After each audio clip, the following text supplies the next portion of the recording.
Manchester United. Shall we move on to speak about them just for a brief second? Because just when you think that the Grinch that is Jim Ratcliffe has reached new Grinch levels, he has another level. So you won't believe this, but it has been posted by many United accounts and a few journalists to say Manchester United have cancelled their funded Christmas party. Club staff have been left disappointed. This comes amid growing tensions after the recent internal changes.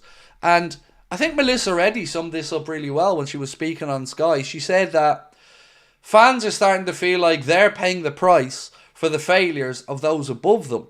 And they're spot on. I thought that was a very, very good way for I thought that was a very, very good way for us to get a gauge of where they're at. I think Melissa summed that up well. And they are. And it's not just at United, it's at any of these clubs. Whenever there is a mistake in the upper echelons, more often than not, it'll be paid for by the feet on the ground, the people that buy the tickets, the jerseys, and all the other stuff. David LFC96 said, United are losing the plot. You could have ended it there, mate, and we'd still have all agreed with you. But we'll go on, David, we'll go on. He said, I mean, when you look at the commitment levels of their players, it's a disgrace. Makes me even prouder of our boys and the way they leave everything on the pitch.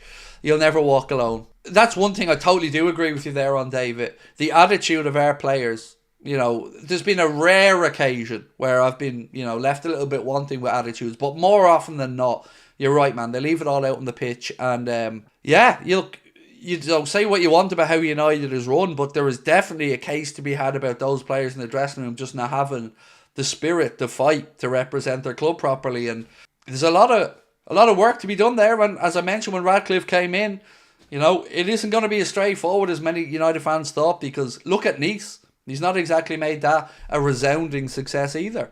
Mohammed. And again, thank you, Mohammed, for your super chat, for your continued patronage of the channel, mate, and for your input. Mohammed said, how is it that Man United always seem to have money to buy players or sack managers, yet we hear that we're in so much debt?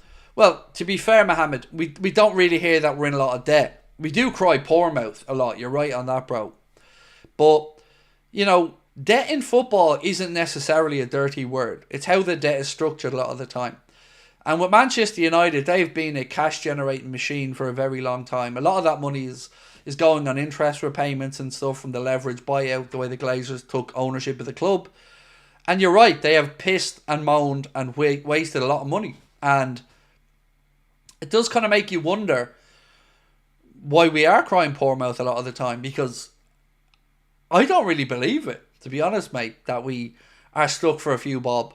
I think it's a conscious decision from the owners not to spend it, but I guess I'm just glad that we're not sitting here being that angry about money being wasted, because I can sympathise to some extent with United fans feeling there's been nothing but money wasted over and over and over again. They gave Ten Hag an extended deal, then fired him. They brought in Dan Ashworth, paid the compensation, waited a long time, didn't even last 5-6 months. He's gone. I'm personally enjoying the shenanigans at United as a Liverpool fan, but you've raised a good point. It wouldn't be great if it was us. But also, our owners are cheap in my eyes, mate. And the other was, how is it Man United always seem to have money to buy players or sack managers, yet we hear they are in so much debt? Yes, now I get you. Sorry. So, yeah, I did read that out incorrectly. Thank you for pulling me up on it. So, Mohammed, I'll go back and revisit your question, mate. 1 second. So, they are in a lot of debt, mate, but they are able to service that debt, and they have the ability, I guess, to take on more debt or bring in more money. I don't really understand modern football finance as much as I should, but, the rules were changed because of the leverage buyout and the way the Glazers came in and bought United, and they're basically, from the last I heard, it might have changed, spending 50 or 60 million quid, something like that, a year on interest repayments alone, something crazy like that.